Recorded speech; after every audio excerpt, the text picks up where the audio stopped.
So I'm a bit drunk today. I've had a lot of rum. This one, Dead Man's Fingers.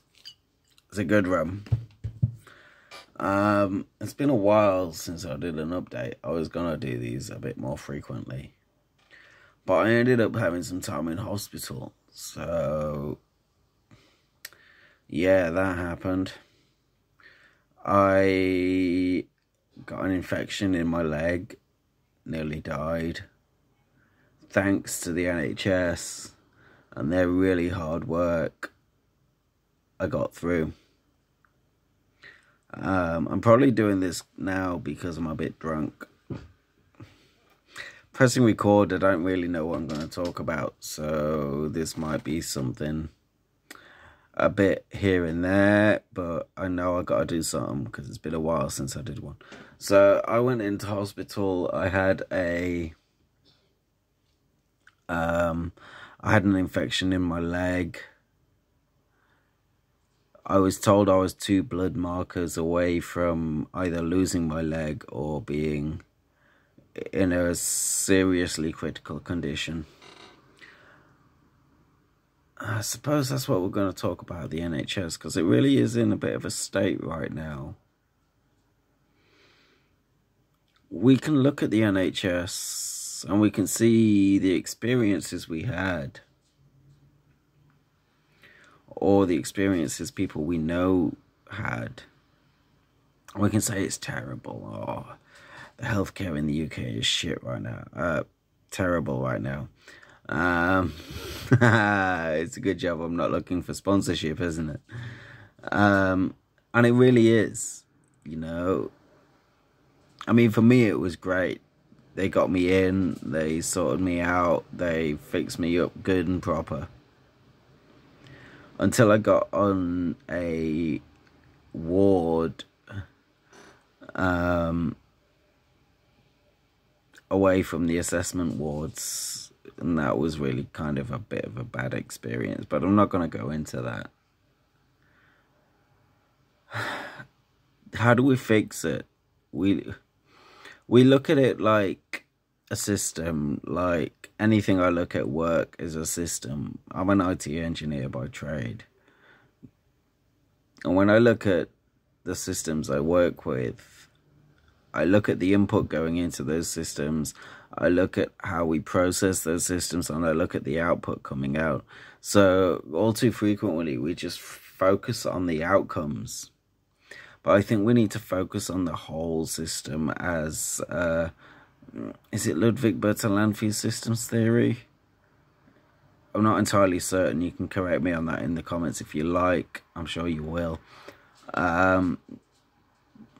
But if we look at systems theory and we look at the input going in and the output coming out and the way that it's processed, is great. It's really flipping good. But there are some holdups there. There are holdups getting into A&E. But there's also holdups with beds being freed. I don't think that it's the hospitals that are the problem. I think that it's the whole system. And Labour, if you're listening right now, perhaps this is a way you can fix the problem. I mean, I'm just a drunk guy, a drunk IT engineer, talking rubbish to a camera. But let's have a think about it. Like, nearly half the bays in the ward that I was in were taken up by guys that were confused, by guys that really shouldn't have been there, guys that had mental health problems. There was one guy who had a serious addiction problem. Being on the ward isn't the best place for that guy, you know, and it's not the best place for the guys who are seriously confused. I mean, they need one-to-one care and they couldn't have it because of the resources that are available in the NHS. So really, I think it's less about how we get in to the hospitals, more about how we get out. Because if the output isn't right, then you're never gonna have the flow that you need for the input to flow through and the processing to work properly, because you're gonna be clogged up at the back end. So I mean, the NHS does some fantastic work, but I think what we need really here is some really careful thought about here how people go about the aftercare. I think what we need to think about is of care in the community and care of the elderly people, particularly in terms of the elderly people who are quite confused about what's going on, but also mental health services.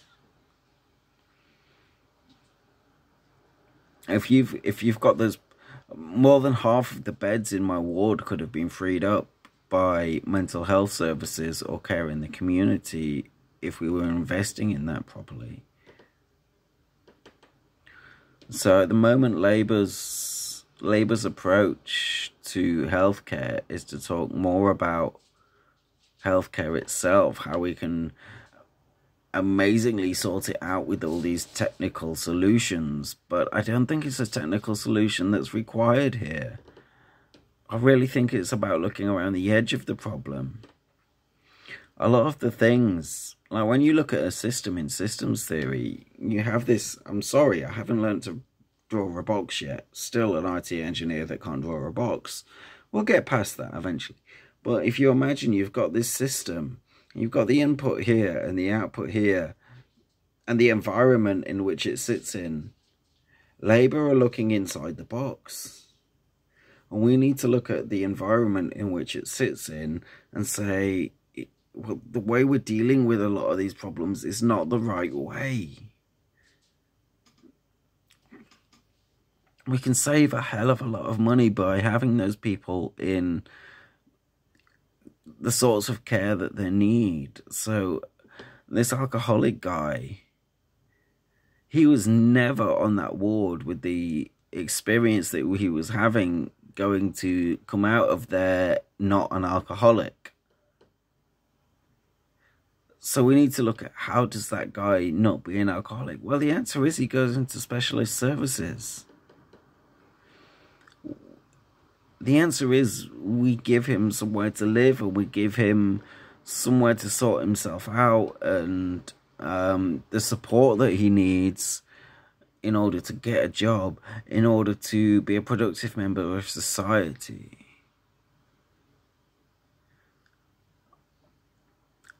I mean, I am really drunk right now. I've had a lot to drink.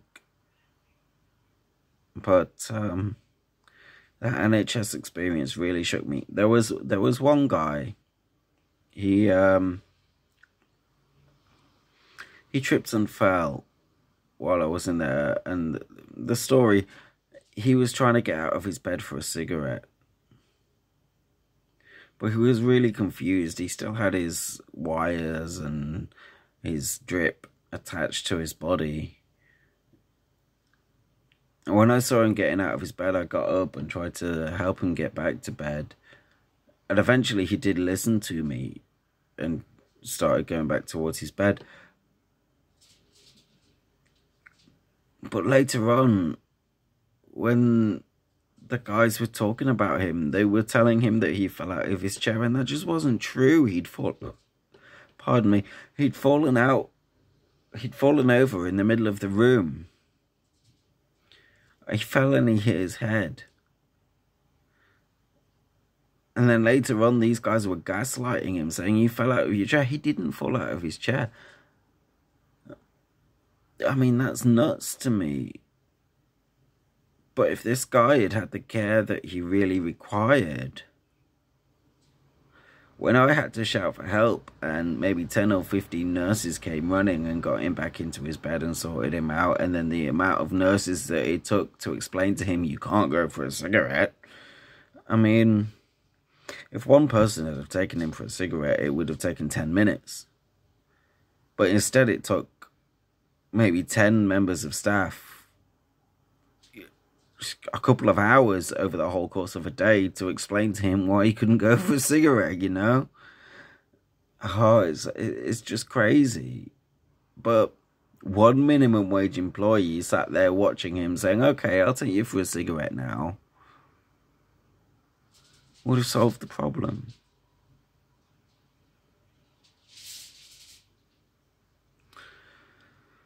Yeah, I don't want to talk too much about the NHS because they are fantastic. They saved my life. They really did. They saved my legs. I can still walk because of those guys. And I am forever grateful to them, to my mum who works or who used to work as a healthcare assistant in the NHS, to my ex-wife who, to be fair, worked for them really hard, let's say. And to other people in my family who have worked for that service. I owe my life, I owe my legs, I owe the fact that I can still go to work every day and earn the kind of money that I do.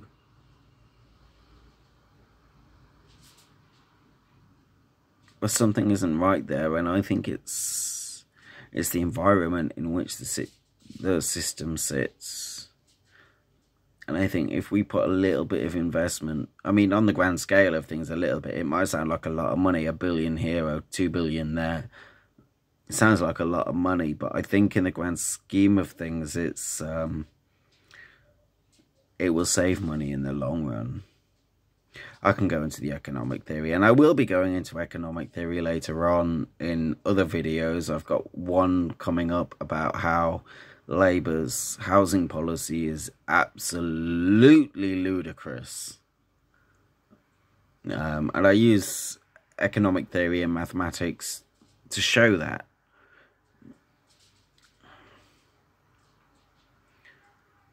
I think we really need a turning point in our society where people stop being so selfish and start understanding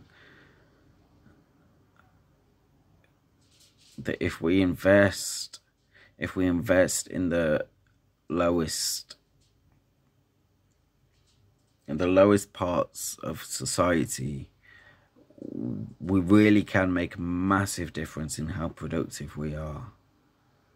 Because it's not the people in the middle. I mean, they need help. Right now, middle classes are struggling just as much as lower classes. But it's not the people in the middle that can really make the big difference. It's the people at the bottom who are doing nothing. Imagine if nothing becomes something. Imagine if that something becomes 2 times something. Imagine if people start to actually achieve what they're capable of right from when they leave school, and a lifetime of productivity instead of a lifetime of claiming benefits. To me, the investment in making that happen seems like it would pay off. And I mean, I'm not making this judgment from nothing. I'm making this judgment from understanding economics. I studied economics at university a little bit. It was one of my best modules. I achieved very well in economics. And I can explain why I think this, but I'm not going to do it now. But yeah, the situation we're sitting in is, we need to fix it. We need to fix it, not just for the people that are at the bottom, but for everybody in our economy. If we can start getting some productivity out of those bottom layers, then everybody in our economy wins. And I can't understand how Labour don't get that, and how they're not working towards that. And I can't understand how the same approach isn't applied to our NHS.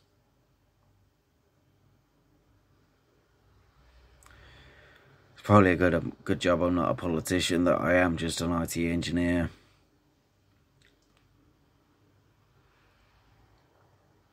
And perhaps our engineers should probably get into politics a little bit more. We need a bit of an engineering approach. This is the thing that gives the good outcome, so let's do that thing. A bit more of a systems theory approach. Go check out Bertalanffy and his systems theory. Let me have a look. Systems theory. Oh.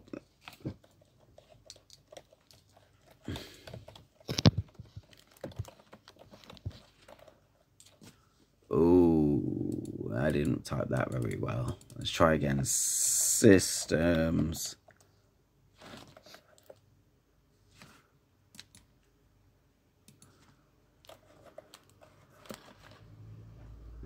Because when I start to talk about economics theory, the systems theory will really be a big part of that, and how we look at a system, including the economic system, the micro and macroeconomic system. People separate all of these things, but they work really closely together. Who was it? I've got a Google search going on now. Let's have a look at Wikipedia at systems theory. Yeah, I was right. It was Ludwig von Bertalanffy. Oh, I remember stuff. Look at this brain, get me. Okay, I'm going to call it a day now because we're over 15 minutes. But